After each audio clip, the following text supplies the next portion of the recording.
Hello traders. तो चलिए शुरू करते हैं आज का हमारा मार्केट एनालिसिस वीडियो। देखते हैं 1 अप्रैल यहाँ पे हम निफ्टी एंड बैंक निफ्टी में कहाँ पे ट्रेड कर सकते हैं और उसके पीछे उसका लॉजिक क्या होगा। वीडियो शुरू करने से पहले डिस्कस करेंगे कल हमने आपके साथ क्या डिस्कस किया था, मतलब लास्ट एनालिसिस वीडियो में मार्केट ने किस तरह रिएक्ट किया है। देखिए बैंक निफ्टी के बारे में हमने देखा था कि एक रेंज में है तो डेफिनेटली मोमेंटम काफ़ी इजीली आ सकता है। डाउन साइड से एक ट्रेंड लाइन भी हमने ड्रॉ की थी, तो वहाँ पे हमने देखा था कि अगर 950 के ऊपर क्रॉस करता है विच वॉज दिस लेवल तो एक बाइंग मोमेंटम आ सकता है। 200 फर्स्ट टारगेट था एंड 400 सेकंड टारगेट था। बैंक निफ्टी ने काफ़ी अच्छे से यहाँ पे जो दोनों टारगेट्स थे वो अचीव कर दे एंड उसके बाद एक्जैक्टली यहाँ पे रिजेक्शन दिखाया है। जैसे ही रिजेक्शन आया तो हमारे लिए एक चीज़ और बन गई, यहाँ पे आपको एक पैटर्न बनते हुए अभी दिख रहा है मार्केट में। रफली आप बोल सकते हो एक वेज पैटर्न बन रहा है, तो डेफिनेटली एक बाइंग मोमेंटम के लिए इतनी अच्छी बात नहीं है, क्योंकि इस तरह से अगर पैटर्न बनता है तो फाइनली मोस्टली ये ब्रेक डाउन देता है, ठीक है। लेकिन डेफिनेटली हम इलेक्शंस के पास आ रहे हैं तो कहीं ना कहीं से कुछ न्यूज़ आके मार्केट को फिर से अपर साइड लेके जा सकती है, वो उस वक्त का उस वक्त देखेंगे। लेकिन करंटली हम डिस्कस करेंगे आगे यहाँ पे किस तरह का मोमेंटम बैंक निफ्टी में देखने मिल सकता है और कहाँ पे हमारा एक अच्छा ट्रेड बन सकता है, ठीक है। तो कल एक ट्रेंडिंग मूव के लिए एक्सपेक्टेड था फ्राइडे के दिन बेसिकली एंड थर्सडे के दिन, वो हमें मिल गया, ठीक है। फ्राइडे के दिन हॉलीडे था, फिर सैटरडे संडे गया एंड करंटली आप देखते हो गिफ्ट निफ्टी से रफली 30-40 पॉइंट्स के आसपास, 39-40 पॉइंट्स के आसपास गैप अप दिखा रहा है, ठीक है। ये गैप अप क्यों दिखा रहा है? Maybe because of this last fluctuation जो निफ्टी में भी and as well as bank Nifty में आपको लास्ट एंडिंग में देखने मिली, ठीक है। उसके बेसिस पे मे बी थोड़ा हमें फ्लक्चुएशन मार्केट में देखने मिले, बट उसके अलावा मार्केट कहाँ खुलता है दैट कुड इवन चेंज, क्योंकि ओवरनाइट चीज़ें चेंज हो सकती है। तो हमारे लिए इंपॉर्टेंट होगा कि मार्केट कहाँ खुलता है, ना कि गिफ्ट निफ्टी अभी कहाँ पे दिखा रहा है, ठीक है। लेकिन रफली देख सकते हैं मोटा मोटी सेंटिमेंट है तो थोड़ा पॉजिटिव की तरफ है, राइट। ऑलरेडी मार्केट ने पॉजिटिव साइड ब्रेकआउट दिया तो उसके हिसाब से मार्केट थोड़ा पॉजिटिव है, ठीक है।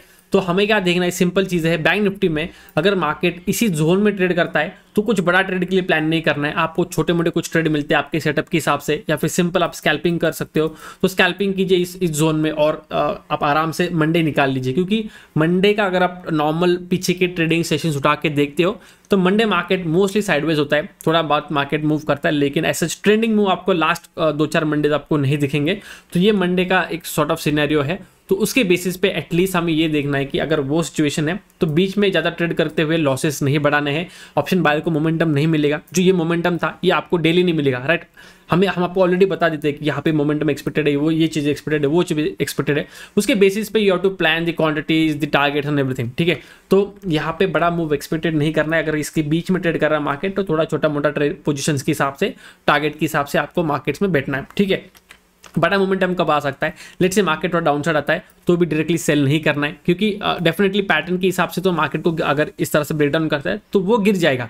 लेकिन अगर सेंटिमेंट्स पॉजिटिव है तो ये फॉल दिखाते हुए फिर से एक फेक मूव करते हुए, मतलब फेक ब्रेकडाउन दिखाएगा आपको। पैटर्न के हिसाब से ब्रेकडाउन हो चुका है ट्रेंड लाइन का, लेकिन फिर से रिकवरी करते हुए ऊपर जा सकता है। तो हमारे लिए सबसे इंपॉर्टेंट ट्रिगर लेवल होगा 46,700 लेवल, क्योंकि ये लास्ट स्विंग है, यहीं से बायर्स एक्टिवेट हुए थे, यहाँ पे ट्रेंड लाइन का सपोर्ट भी है। तो मार्केट अगर इसके नीचे आता है, ट्रेड करता है तो डेफिनेटली मार्केट उस केस में नेगेटिव हो जाएगा एंड अगर फॉल करता है तो 46,000 इजी टारगेट हो सकता है डाउनवर्ड साइड के हिसाब से। इवन मार्केट 45,800 का ये जो लो मारा है ये भी हमारे लिए टारगेट मिल सकता है आगे जाके, अगर मार्केट नेगेटिव होता है तो। इसका मतलब ये नहीं कि यहीं पे सेलिंग का प्लान करें, क्योंकि यहाँ पे सेंटीमेंट नेगेटिव नहीं है, मार्केट हाई के आसपास खेल रहा है, डेफिनेटली वहाँ पे सेंटीमेंट पॉजिटिव होने चाहिए, ठीक है। तो अगर बीच में ट्रेड करता है, जैसे मैंने बोला, ज़्यादा मत फोकस कीजिए बड़े मूव्स के हिसाब से, छोटा मूव के लिए आप प्लान कीजिए। अगर सेटअप मिलता है ट्रेड लीजिए, वरना अगर मंडे आप ट्रेड भी नहीं करोगे तो कोई फर्क नहीं पड़ेगा, ठीक है।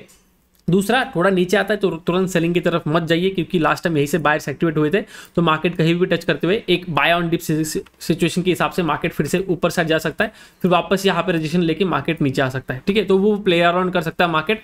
तो इस जोन के आसपास रफली आपको बाय ऑन डिप्स के हिसाब से ही प्लान करना है, उसके पहले आपको बाकी ज़्यादा कुछ सोचना नहीं है, ठीक है। एंड अगर लाइट से मार्केट बहुत बड़ा गैप खुल जाता है तो यहाँ पे अगर टॉप के आसपास खुलता है तो नॉट नेसेसरी फिर से ब्रेकआउट दिखा के मार्केट 300-400 पॉइंट्स का मोमेंटम करेगा।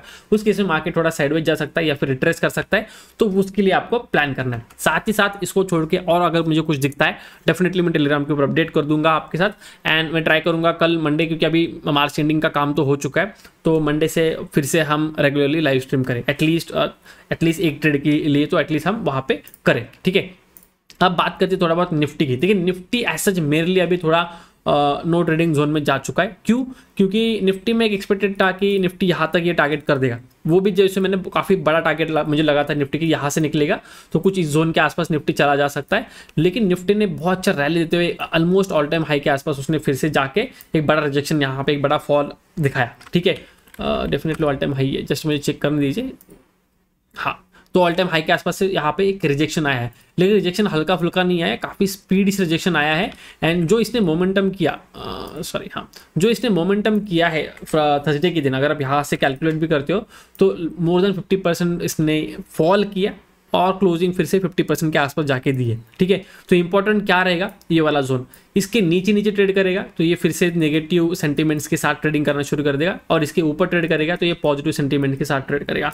लेकिन मंडे के हिसाब से इतना बड़ा रेंज में अगर निफ्टी फंसा रहेगा, बीच में खुलता है, अगर इसी जोन के आसपास खुलता है 20-30 पॉइंट ऊपर नीचे कुछ फर्क नहीं पड़ेगा। जी, अभी जैसे करंटली गिफ्ट निफ्टी दिखा रहा है 30 to 40 पॉइंट्स गैप अप, तो 350 से अगर 400 के आसपास भी खुलेगा फॉर एग्जांपल, तो वो पॉजिटिव सेंटीमेंट में पॉजिटिव जोन में खेल रहा है, लाइक 50% रिट्रेसमेंट के ऊपर खेल रहा है, तो डेफिनेटली पॉजिटिव सेंटीमेंट में है। लेकिन यहाँ से फिर से 300-400 पॉइंट, या फिर सॉरी बैंक निफ्टी की बात नहीं, निफ्टी की बात कर रहे हैं, तो यहाँ से फिर से 100-200 पॉइंट्स का मोमेंटम आएगा, ये चांसेस थोड़े कम है। तो इसलिए निफ्टी अभी थोड़ा सा वेट एंड वॉच सिनेरियो में जा सकता है, एटलीस्ट एक से दो दिन के लिए। तो निफ्टी में ऐसा कुछ बड़ा ट्रेड प्लान मुझे नहीं करना है, कुछ दिखेगा तो बैंक निफ्टी के हिसाब से प्लान कर सकते हैं।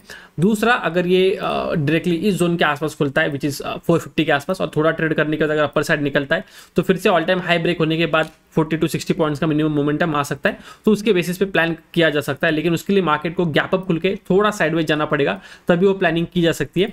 दूसरा, डाउन साइड भी आता है तो इसी ट्रेंड लाइन के आसपास सपोर्ट बना सकता है, या फिर ट्रेंड लाइन ब्रेकडाउन भी करेगा, तो यही वाला हमारा ब्रेकआउट जोन था, तो यहाँ पे भी फिर से बाय ऑन डिप्स के हिसाब से सिचुएशन बन सकती है। ठीक है, तुरंत सेलिंग के हिसाब से प्लान नहीं करना है, सेलिंग आपका ट्रिगर होगा 22,100 के नीचे, इसके नीचे अगर निफ्टी आता है तो डेफिनेटली निफ्टी भी फिर नेगेटिव, अच्छा खासा नेगेटिव हो जाएगा, एंड फिर वहां से रिकवरी करना थोड़ा मुश्किल है, फिर हमें मार्केट सेंटीमेंट नीचे की तरफ जाते हुए दिखेंगे। टॉप पे सेलिंग आना is not a good thing, लेकिन वो क्या है कि इतना बड़ा मोमेंटम किया है तो प्रॉफिट बुकिंग थी, फ्राइडे सैटरडे संडे छुट्टी था, तो फॉर दैट रीजन में भी मार्केट थोड़ा नीचे आ चुका है। मतलब ये जो शार्प सेल ऑफ दिखा, that could be the reason, ना कि मार्केट से नेगेटिव सेंटीमेंट की तरफ जा रहा है। ठीक है, तो इसलिए सेंटीमेंट पॉजिटिव है, और जब तक मार्केट पॉजिटिव सेंटीमेंट में होल्ड कर रहा है, नेगेटिव सेटअप्स के ऊपर पीछे मत भागिए। ट्रेंड लाइन ब्रेकडाउन हो गया, चलो सेल कर लेता हूं, और कितना भागेगा, इतना ऊपर जा चुका है, ये वाला थिंकिंग मत रखिए, क्योंकि इसमें क्या होगा, बहुत छोटे मोमेंटम मिलेंगे और खाली फोकट का स्टॉप लॉस हिट होगा। इससे अच्छा वेट कीजिए थोड़ा पेशेंस के साथ, जब भी एक ब्रेकआउट मिले, कुछ भी जैसे यहाँ पे ब्रेकआउट था, राइट। बैंक निफ्टी की अगर आप बात करें तो यहाँ पे भी आपको काफी अच्छे ब्रेकआउट देखने मिलेंगे। इवन ट्रेंड लाइन का सिंपल ब्रेकआउट भी अगर आप देखते हो तो कोई भी ब्रेकआउट, मतलब जो बाइंग की तरफ अगर सेंटीमेंट पॉजिटिव है, तो कोई भी सेटअप अगर आपको पॉजिटिव की तरफ ट्रेड है, डेफिनेटली आप उसके ऊपर ट्रस्ट कर सकते हो। उसी की अगेंस्ट अगर नेगेटिव सेंटीमेंट मार्केट ट्रेड कर रहा है, नेगेटिव टेरिटरी में ट्रेड कर रहा है, वहां पे अगर मार्केट आपको ब्रेकडाउन दिखाता है तो उसके ऊपर ट्रेड करना चाहिए। ठीक है, सिंपल एज दैट। आज के बस इतना ही, मिलते हैं नेक्स्ट एनालिसिस वीडियो में। Till then, good bye, thank you so much for watching.